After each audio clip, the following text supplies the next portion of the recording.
Aaron Mays, better known as Jizzle P, was shot and killed last night while sitting in a car on Detroit's west side. You caught one in the head, is that right? Yeah, the bullet's still in there. Welcome back to another episode of Tru-Street TV, where we cover everything street related. Hit that like, subscribe, and notification bell, and let's get right into it. Today's story brings us back to Detroit, Michigan, one of the most slept on cities in the country, as Detroit has some of the best rappers and some of the most sophisticated street hustlers in the nation. The man I'm here to speak on today are a group of rappers from the west side of the city who go by BandGang. BandGang or no gang, nigga. BandGang has 6 original members, including Biggs, Javar, Lonnie, Mazo, AJ, and Paidwill, with half of the group being related, as Biggs, Javar, and Lonnie are all cousins. The group's hood is located on the west side of the city in the Hubble-Pearson neighborhood, as they hail from the block on Mark Twain and Florence, as well as their other group closely connected to BandGang. Shred Gang is located just a block over on Strathmore and Florence. Then my sister, she a little older than about 3 years, so she always knew Bugs and all them niggas. That's how the fuck I got connected with them. They was always cool as hell. They stay right there on Strathmore. This is Mark Twain and Strathmore. This how this shit connect, you feel me? These men would all grow up becoming friends as young kids, with the main Shred Gang rappers being Mon as the most accomplished rapper from this group. Shit, BandGang go back far as hell. Like, they used to rap when they was TR4620, and then Shred Gang, like, we came in and like started rapping like after they picked up with the BandGang shit with their career and everything. Followed by Strap and Bugs, and there are a few more Shred Gang rappers. Biggs lived right in the center of the hood and was allowed to have all of his guys to hang at his house. His grandma lived at 16503 Mark Twain Street and eventually moved next door, and Biggs moved into the house with his mom. One day niggas just decided to rap, you feel me? I went over his house, we used to stay at that bitch. We got to rapping in that bitch, and you feel me? Never look back. Mazo is the oldest BandGang member. He also got close within the group after being introduced through Shred Gang members, as he was with them initially, although Mazo is initially from the Highland Park neighborhood, located in northwest Detroit, but his friendships landed him on Mark Twain and Strathmore. Biggs is pretty much the center to how the group started, as his family and friendships, along with his spot in the hood, brought everyone together, and he started rapping at a very young age. While in 7th grade, he would become friends with AJ at school, and he would come over and become part of the group as well. Detroit is infamous for their rap groups dating back to Blade Icewood and the Rock Bottom days, and going into the Doughboys Cash Out days, which their hood is located just a few miles from BandGang's hood. The group would make their first appearance on YouTube late in 2011, releasing songs like Deal or No Deal. Hoes like Twitter cause they only follow me. Got your man bitch banging when a young ran me. I'm the man on the streets, move the bed and get the fuck on. Things keep calling, making moves on my metro. And in December of 2012, Javar started the YouTube channel Great Lakes Productions and learned how to shoot music videos. Javar is the smartest BandGang member as well as the most business savvy that would set the group up to kick off their careers. Big single titled Trust would be the first song released on this channel, and he rapped under the name Young Paid, and the group was called TR4620, short for Troublesome Record. Still out here robbing, I'll blow a nigga head off my little dog, pop the nigga up, then he sped off. They would release Flexing, which was going crazy at the time. They would follow up with songs like Shred Gang and would release Win Volume 2 towards the end of 2013. I heard a bitch told me to lighten up. I just bought a Bright and got a nigga lighten up. Bitches fogging up these bucks, get the bagging up. Hurt her feelings, now your bitch trying to set me up. At the top of 2014, the group would drop their first big song called BandGang or No Gang, which sits at almost 6 million views today. 20s in my robin, so you know the pocket sloppy. Trying to eat you, better stop it. I'ma up the pocket rock. The group was also doing a lot of different stuff in the streets, from scamming, which started off jugging on Instagram pages, getting people to send them money, hoping to multiply what they've sent, but they would just keep the money. Niggas had the Instagram wave going, you know. We'd get niggas to go out and buy a certain kind of card, and we'd get niggas to put a certain amount of money on that bitch, you know. Well, we had niggas thinking that if they put this amount on there, basically like you put 500 on this bitch, we'd turn it into 5,000. Guys like AJ, Javar, and Big specialize in hustles like this, while Paidwill mostly was into selling weed, and other members would dabble in a little bit of everything. They would drop another mixtape in May of 2014 titled Grind Season before releasing another big song titled First 48. This has right under 2 million views and had the group building a solid fan base. These niggas, I see them, man. Them niggas got low. He in the crib on the corner. I'm about to kick in the dough. In July of 2014, Javar would start Great Lakes Clarity, another YouTube channel, and began posting their music and vlogs to there. And another reason why I say Javar is the most business savvy member, he would also take his scamming to another level around this time, as swiping was very popular in Detroit, and it's something where people would buy stolen credit card info and use an MSR and embosser to write the stolen info on blank cards and punch the name and numbers on the card to make it seem legit. Man, it was so much shit. It's like swiping really opened the door to niggas knowing about fraud in general. Real shit, but swiping for us definitely changed the game. Javar would go as far as buying a box that remembered all the card numbers you swiped through the box. He would employ McDonald's employees who would swipe the cards through the boxes for a fee. So all you got to do, you work at Wendy's or McDonald's. Okay, so this is what you got to do. When people come to the back cash and you taking their card, swipe it through this box. Every time you swipe a card through this box, I'm gonna give you $10. Javar would end up going to get some iced out buffs, and multiple other members went to get some as well. We got the buffies with the diamonds in them, baby. Diamond tester. You could pick anyone, pick one, whatever. The group would rap about this in countless songs, and Javar is very open with this past. Towards the end of 2014, they would release their best mixtape up to that point, titled The Family, with songs like Outro and Big's single Slippin', going crazy. Biggs was probably the group's best rapper at this point, although they all brought different styles to the group. BandGang, the mob, fuck that nigga with the Navy, bro, on it, he gon' take it, run if he looking crazy. And in 2015, they would release White Buff Boys, and Mazo would begin releasing some big singles himself. Sadly, the group would lose a well-beloved member. It was June 21st, 2015, when 18-year-old Martell Taylor, who went by the nickname Two Dots, was in the Greektown neighborhood located near downtown Detroit, when he would be sadly shot to death by a 22-year-old man named Denzel Talbert after a fight. Denzel would soon after be arrested for this and later convicted, sentenced to 17 years in prison. What did Martell Taylor? He was just 18. A fight ensued. Prosecutors say Talbert ran after Taylor and his friends, firing his gun, shooting Taylor to death and wounding another man. Security camera footage shows Talbert in what looks like he's celebrating his actions. The shooting shocked Greektown and the city. This was a tough loss for the young group, and they would mention Dots in countless songs going forward and go as far as name mixtapes after him. No doubt I want it. Rip Dot, I want it. Rip Dot, I. Damn, miss my nigga Dot. Sick, I lost it. Disrespect his name, bitch, you know it's gon' cost you. The only regrets that I really have is going downtown the day that I lost my nigga Dots. That's the only day. I ain't gonna lie. Cause I felt it. I'm like, no, we ain't going. But we end up still going. So. And shortly after his passing, one of the hottest rappers in Detroit from the Dexter-Linwood neighborhood, the same neighborhood as some of the BandGang's current ops are from, like 392 Lil Head, but we'll get into that soon. Dex would diss Two Dots in the song and lose his life himself less than 3 months later, passing on September 7, 2015. And we did do a Dex Osama video, so go check that out if you haven't seen it. One chopper, nigga, two blocks. Hit him in his head, call him Two Dots. And BandGang would quickly diss Dex after his passing in the song On Shit. Rip Dots, he ain't deserve to get his life snatched. I wish they let the nigga out that did that, so we could pop up at his crib, I know the address. Turn his hood to Baghdad and get his ass splat. Doing something like Obama did. I got 10, that's for whoever know where niggas live. And Paidwill would send a diss to Dex in the song 5, released a few months later. Niggas out here getting killed over a hoe. See, I don't condone that. Bitch, fuck my bro. Biggs and Paidwill would also release a song titled Flip Work, which has over 4 million views today. Flip work, count stacks.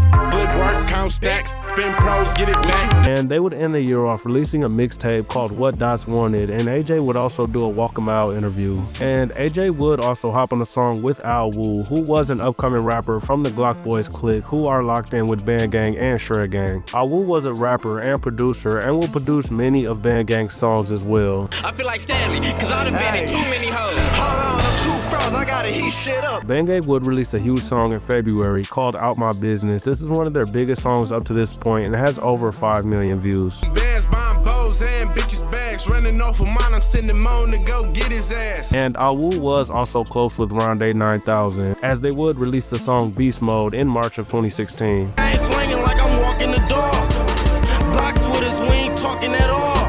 And the group also had beef with Rocaine as well, as he was on the Deck song, and Rocaine and Shred Gang Mon would link up and fight one-on-one in the summer of 2016. And they also began beefing with rapper Pablo Skywalking, and Lonnie would diss him in the song Run It Up, released in April. 12 to the cops, say your city flop. 762s, made Skywalker Diddy vibe. AJ and Javar weren't really focused on rapping at this moment and were on the road, as Javar would buy hundreds of card numbers at once and print a fake ID and put the same name on each card they would take to these stores. And they would go on road trips to nearby states, swiping for iPad, gaming consoles, and gift cards. The group would eventually get caught on July 3rd, 2016. Streets talking like how much you think rolls up. You know how many times he hit the road, probably at M something. As they were in a store in Angola, Indiana, when the clerk called police for a possible fraud after Javar purchased multiple iPads. By the time the police showed up, Javar was approached and gave police the fake ID and was detained. After they quickly realized it was fake, police would then approach the rental vehicle they came in and find AJ along with 2 other BandGang members and arrest them all, finding hundreds of embossed cards in the car. Feds would quickly pick this case up and indict the men, holding them without bond. Javar and AJ would end up receiving around 2 years each, and the rest of the group would go on to continue rapping. The 4 of the 6 members who were free would drop the song Respect in September, which was a good song. If a nigga owe me a penny, let him meet the case. My brother sitting in the cell, I pray, beat the case. The group would get one of the first T Grizzly features after he blew up off the song First Day Out. They would collab on the song Straight to It, which was a hit and has well over 20 million views today. Feds snatch my niggas trying to link me to the case, so a nigga low key, you will never see my face. And starting off 2017, the group released Name Dropping in January, and it was clear Paidwill had gotten much better, as well as Lonnie, who actually became the member who was able to pull the biggest numbers on everything, having the best streaming numbers in the group to this day. Niggas out here doing all that name dropping. Bitches dick sucking cause our name popping. And at the top of 2017, Awu would begin beefing with Cash Gang. As rumors in the streets would say, there was money put on any Cash Gang member to be killed. Awu would call them for a feature where him and Rondé would allegedly ambush the men, shooting them with the Draco, hitting up Cash Gang Fat Tay. Yeah, that K hit my man, but he is not dead. The next week he had on frames and a drop head. And a member named JQ, who was left partially paralyzed from this. Awu would mention this in many songs, as well as Mazo in the more recent diss song Top of the Key. I heard your man's gotta learn how to walk again. Paralyzed. Just ask your man, he can't even get no pussy, nigga can only use his hand. Biggs would end up being pulled up on by the Jump Out Boys, and he was actually near one of his spots but didn't have the key to the house. As he was at the door, the police would approach him, and if you know, the Jump Out Boys are gang unit officers who ride 4 deep in one car. They would quickly search Biggs, finding a bag full of stolen credit cards on him and detain him, eventually finding weed and lean in the car as well. He was released on bond and placed on house arrest before later being sentenced to 3 years in prison for this hiccup. I hop out, try to go in that motherfucker, boom, they pull up, jump out, quick as hell. What you doing? No, first they pull up with the light. What you doing? I'm like, oh, I'm just about to go in here, boom, boom, boom, you feel me? But they jump out quick as hell, woo, woo, run up on me. I really could have got the fuck on through the cars, all that shit, but I wasn't thinking fast enough, so they hop on my ass, boom, pat me down. I got the cards in my coat pocket right here, boom, they grab them bitches. I'm like, man, I just got some lean and some weed on me, woo. They hop right on my ass. Oh yeah, it's on the floor. And Shred Gang Mon pointed out in an interview that the group was too busy taking risks in the streets. They didn't even realize the potential they had to make it in music. If we knew what we had, we wouldn't even been taking the risk that we was taking in the streets for us to even have legal troubles. You know what I'm saying? We just was so worried about getting some money and fiending for our, like, you know, doing shit for our family. And on November 7th, Awu released the Big Key and Cash Gang diss titled You Hear Me Part 2. That nigga was okay till that K hit him. Caught his baby chop AI, how it shake niggas. Key would take only 5 days to respond with the song You Hear Me Part 3. Okay, this a fucking killer, nigga, common sense. Whoever talk down OG ain't gonna speak again. We'll wake him up and get his ass Swiss cheese again. And for some foreshadowing, Lonnie would say in a Say Cheese interview that the best way to stay safe in Detroit was to mind your business, and this would end up really hurting BandGang later on, as they didn't have any known direct beef with Cash Gang, but their affiliations led them to being ops following this. How do y'all maneuver around the bullshit? Shit, just mind our business. That's all you gotta do, mind your business. Mind your business. You get another motherfucking business, that's when some bullshit happens to you. And the next year in 2018, Lonnie and Mon started this year off with the big song titled Rover. And Javar and AJ would finally be released from prison in early 2018. And Javar would go on to release his biggest single to date titled How Can I Stop Part 2. little prison bill was worth it if you ask me. I got more money than the bitch investigating me. BandGang would release the mixtape In Too Deep as well, and in October they would take another massive loss as 22-year-old Al Wu, real name Alex Ward, was shot to death while sitting in an apartment. 3 men named Jameer Brown, Stephen Davis, and Malik Williams. This trio would all be charged and convicted of killing Al Wu and injuring his friend. They would all receive 40+ years for this, with Malik receiving the harshest sentence. The memorable murder scene that left 22-year-old Alex Ward dead and friend Malik Lewis injured violently shook this quiet Farmington Hills neighborhood early on Tuesday. The many bullets flew just after 1 a.m. And less than 4 months after Al Wu's death, his close friend Rondé 9000 would make a bad decision. As he was in a jewelry store and spotted an op, he would up and shoot the man one time, and his face will be put on the news later that night as it was all on camera. Surveillance photos of the guy they're looking for. Police say this man opened fire inside the Advance building on Greenfield Road near West 9 Mile Monday afternoon.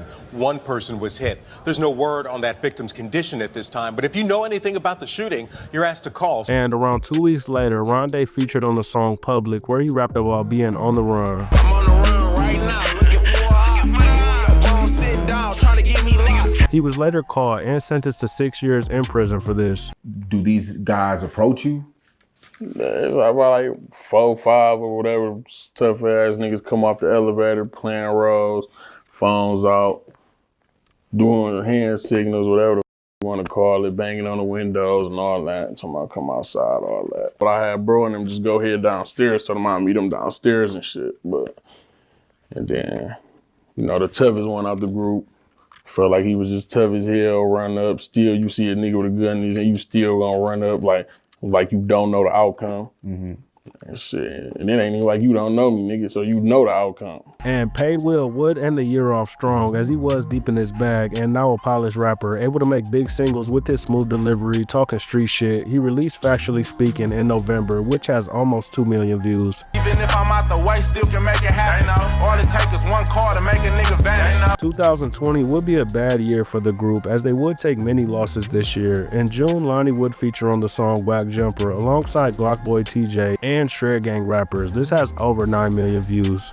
Still a whack something. My nigga shoulda kept hooping. He got a whack jumper. And Will would also release another big single titled In My Bag in July, which racked up almost 2 million views as well. I ain't worth 400. You don't live like this. $60 for the kid. This that big boy shit. And in early September, BandGang Boom could be seen arguing with one of Cash Gang's top members, 392 Lil Head, on IG Live. Why do y'all think y'all popped me so bad? Why we ain't? What you mean? Who think that? Y'all. Why do y'all think I got popped? Y'all niggas weird as hell. Who shot me? When did I ever get shot? Ever? When did I ever get shot? You said. And tragically, just 3 weeks later, on September 22nd, BandGang AJ, real name Aaron Mays, was ambushed and shot fatally with the Draco while sitting in a Chrysler 300 on his mother's driveway. Can you imagine watching your own son die? Sanika Mays walked out of her home on Detroit's West Side at 8:15 last night. Her son, 25-year-old Aaron Mays, was sitting in a car, the two of them cracking jokes, when someone ran up, firing so many shots at Mays, his mother says she couldn't see the suspect's face. There was so much muzzle flash. His older cousin was in the car with him as well and was struck multiple times, but luckily survived. We just going through the motions, chilling, talking, vibing, and, you know, unfortunately, you know, I wound up losing a real nigga. You feel me? And not only that, but, you know, I almost checked. You feel me? I mean, yeah, when you're talking about getting hit 15 times, that's insanity, man. This would be a massive unexpected loss for the group, and Cash Gang would heavily troll AJ, although he wasn't invested in the beef, as Shred Gang and Glock Boys were always more gangster. The BandGang group was always more focused on getting money. And Moan would express this in a live, saying killing AJ was similar to killing an innocent, which is kind of crazy in my opinion to say. Some niggas snuck Jizzle. Y'all don't get no cool points for Jizzle, bro. Jizzle wasn't trying to be in no beef. Y'all don't get no cool points. Y'all ain't try to pull a move on nobody who really doing something. So, what's going on? AJ was not a Glock boy. That nigga was definitely BandGang. And he wasn't even on the shit. You feel me? And I was around to see that. He wasn't even on the shit. You feel me? That's a free kill when a nigga ain't on shit. Fuck is you talking about? He not on shit. He wasn't trying to beef with nobody. He wasn't finna wake up and slide with his niggas. And you feel me? He wasn't expecting a nigga to slide on him, nigga. That's a free kill, nigga. That's not shit. Fuck. Kill somebody that's on y'all ass every day. And sadly, very soon after this, just a little over 2 months later, Paidwill, real name Will Johnson, was sadly killed as well after being shot to death inside a house. This was very sad and unexpected, as Will was a hustler and he actually wasn't killed by any ops. Unlike AJ, it isn't publicly known what happened to Will, but it's rumored to be a situation where he got into it with his girlfriend's family and one of the men in her family killed him. These were 2 tragic losses for the group, as they lost 2 of the 6 members in just a 3-month span. Where they bring up Paige, you would think they did that. The fans probably think they killed us on them diss tracks. Kill shit in real life, don't need a song to get our lick back. And BandGang Boom would release a tribute song to Will shortly after his death called Forever Paid. Forever paid, I pray for better days, then we all straight. And just months later, in February of 2021, Big Key alongside Lil Head and Tufo Leak, who is also a main Cash Gang rapper, they would all collab on the song Beef Part 2, which was a huge song and has right under 5 million views. They would diss BandGang in this song, and Lil Head would say YouTube say I killed AJ in this song, which was crazy. YouTube say I killed AJ, I hate cops. And Biggs was also finally released from prison around this time and did a Say Cheese interview. To this day, I still don't want to believe them niggas gone. Like, that shit fucked up for real. When that shit happened, I don't know, bro. That shit kind of fucked me up. I'm like, damn, my baby really gone. Like, you know what I'm saying? It's a nigga that I was hanging with damn near every day. Lonnie would be shot multiple times, getting hit in his wrist, mouth, and in his head. The bullet wasn't able to be removed from his head, and Lonnie would luckily survive this shooting, but isn't nearly the same as nobody would be after surviving a headshot. You caught one in the head, is that right? Yeah, the bullet's still in there. It's still in there. God damn. So what was going through your mind? Did you like lose consciousness? Don't panic. That's the only thing I thought about. Don't panic. I knew I want to go die, because I ain't panic. The group would go on to continue dropping music, although no group projects. As they grew up, they all got into different stuff, although they are still locked in. And Mazo would trade diss songs with Key in 2022, which his diss, Top of the Key, went semi-viral, and Lil Baby was reposting it. Trying to sign me, I might do it to get close to Key. He don't want to sign no more because he don't want to get close to me. And Javar would stay business savvy as he started Fraud Prevention, where he teaches about fraud on OnlyFans, also teaching how to grow weed on his other channel, OnlyGrams. FM off on the scams, I ain't got a rap. You can check my bank statements, I ain't got a cap. But I hope the remaining members are able to stay out of trouble and safe moving forward. If you enjoy this kind of content, hit that like, subscribe, and notification bell, and I'll see y'all in the next one. Peace. How do y'all maneuver around the bullshit?